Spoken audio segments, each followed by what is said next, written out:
नमस्कार मित्रांनो, मी बंडुशा गायकवाड आणि तुम्ही पाहत आहात बंडुशा इन्फो यूट्यूब चॅनल। आजच्या या व्हिडिओमध्ये आपण पाहणार आहोत की NICT टेक्नॉलॉजीज लिमिटेडमध्ये बँकिंग कामासाठी आधार AEPS GPS डिव्हाइस कसे बुक करायचे तेही पूर्ण स्टेप बाय स्टेप। त्यामुळे हा व्हिडिओ शेवटपर्यंत नक्की पहा।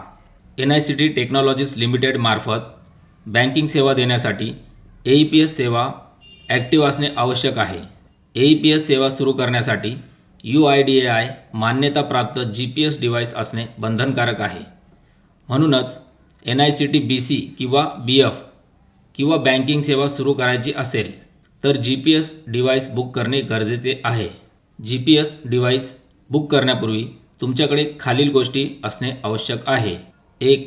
Active NICT login ID, 2. Register mobile number व 3. पेमेंटसाठी UPI किंवा डेबिट कार्ड किंवा नेट बँकिंग। या गोष्टी नसतील तर डिव्हाइस बुक करता येणार नाही। तर चला मित्रांनो, बघूया डिव्हाइस कसा बुक करायचा ते। चला व्हिडिओला सुरुवात करूया।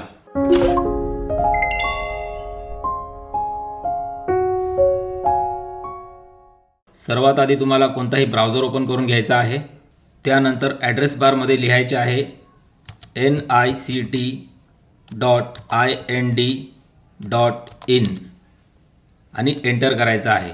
अशा प्रकारे तुम्हाला वेबसाईट दिसेल। इथे हे डायलॉग बॉक्स क्लोज करून घ्यायचा आहे।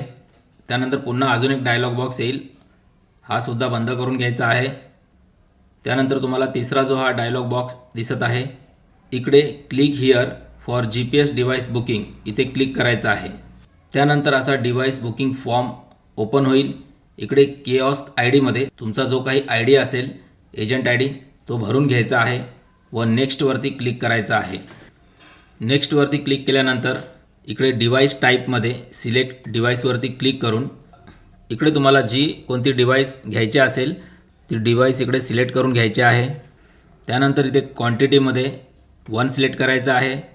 बँक नेममध्ये तुम्ही ज्या बँकचे BC किंवा BF असाल त्या बँकेचं नाव सिलेक्ट करून घ्यायचं आहे। KOID तुमचा आपोआप तुम्ही सुरुवातीला टाकलेला इथे दिसेल आलेला। फुल नेममध्ये तुमचं पूर्ण नाव लिहून घ्यायचं आहे। जसं की मी इकडे माझं नाव आता लिहून घेतलेलं आहे। त्यानंतर डिलिव्हरी ॲड्रेसमध्ये तुम्हाला डिलिव्हरी ही कुठे पाहिजे तर तुम्हाला तुमच्या ऑफिसचा ॲड्रेस इथे लिहून घ्यायचा आहे। ॲड्रेस लिहून झाल्यावर स्टेटमध्ये तुमचं स्टेट इथे महाराष्ट्र सिलेक्ट करून घ्यायचा आहे। नंतर डिस्ट्रिक्टमध्ये तुमचा जो काही जिल्हा असेल तो सिलेक्ट करून घ्यायचा आहे आणि ॲड्रेसचं काही जर लँडमार्क असेल तर ते लँडमार्क तुम्ही इथे लिहून घ्यायचा आहे लँडमार्कमध्ये। त्यानंतर तुमचा एरिया पिनकोड बॉक्समध्ये भरून घ्यायचा आहे। नंतर तुमचा मोबाईल नंबर लिहून घ्यायचा आहे आणि पुढे अल्टरनेट कॉन्टॅक्ट नंबर काही असेल तर तो सुद्धा भरून घ्यायचा आहे। त्यानंतर इकडे हा जो QR कोड दिलेला आहे, या QR कोडला तुमच्याकडे जे काही ॲप्लिकेशन असेल त्या ॲप्लिकेशनने स्कॅन करून घ्यायचं आहे आणि पेमेंट करायचं आहे। QR कोडला स्कॅन केल्यानंतर तुम्हाला पेमेंट करण्यासाठी पेमेंटची अमाऊंट विचारली जाईल की तुम्हाला किती अमाऊंटचं पेमेंट करायचं आहे। पेमेंट किती आहे ते तुम्ही इकडे बाजूला बघू शकता। इथे आहे 4029 रुपये। आता हे इकडे 4029 रुपये हे कोणत्या डिव्हाइसचं पेमेंट आहे तर ते इकडे बघा, वरती आल्यानंतर इथे बघू शकता तुम्ही, आपण ही वाली डिव्हाइस निवडलेली आहे रेव्हेन्स GPS डिव्हाइस। जर तुम्हाला कमी किमतीची डिव्हाइस घ्यायची असेल तर इथे पुन्हा जायचं आहे आणि इथे शेवटची जी डिव्हाइस आहे इव्होल्यूट जिओ ही वाली सिलेक्ट करून घ्यायची आहे।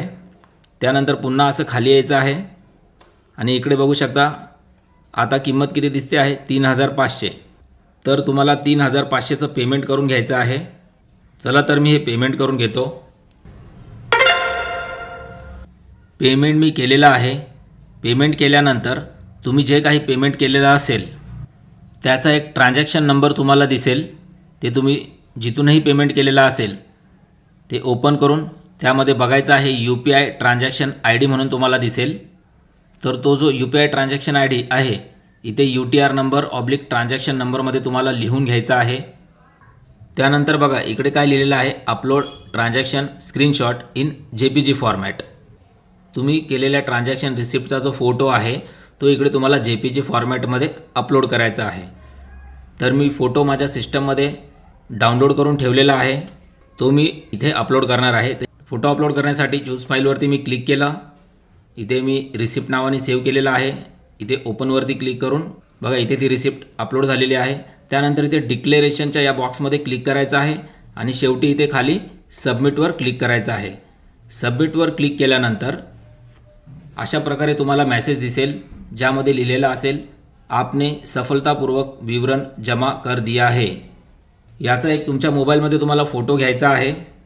त्यानंतर इकडे ओकेवरती क्लिक करायचं आहे. तुम्ही तुमच्या बँकेचा जो ग्रुप असेल व्हॉट्सअप ग्रुप त्यावरती हा फोटो शेअर करून ठेवायचा आहे. साधारणपणे GPS डिव्हाइस 4 ते 7 दिवसात तुमच्याकडे डिलिव्हर होते. डिव्हाइस मिळाल्यानंतर तुम्ही तुमचे डिस्ट्रिक्ट मॅनेजर यांना सांगू शकता इन्स्टॉलेशन करण्यासाठी किंवा NICT पोर्टलवरून AEPS ॲक्टिवेशन रिक्वेस्ट टाकू शकता.